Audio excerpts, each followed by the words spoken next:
Luka পিচ্ছিটা কই রে? আমার হাসান কই, আমার নানা ভাই কই? আর বিশ্বনবীর আওয়াজ শুনলে হাসান এসে বিশ্বনবীর কাঁধে। আল্লাহু আকবার, আল্লাহু আকবার।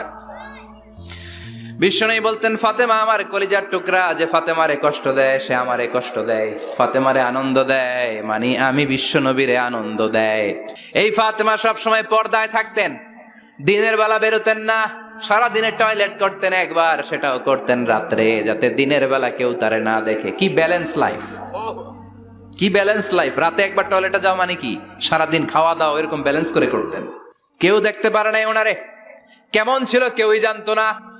এমন ভাবে চলাফেরা করতো, কোনো পুরুষদের সামনে দিয়ে কখনো যেতেন না। এজন্য ইন্তেকালের আগে আলীকে বললেন, আলী, বিশ্বনবীর ওসিয়ত অনুযায়ী কিছুদিন পরে আমি আমার বাবার সাথে সাক্ষাৎ করব।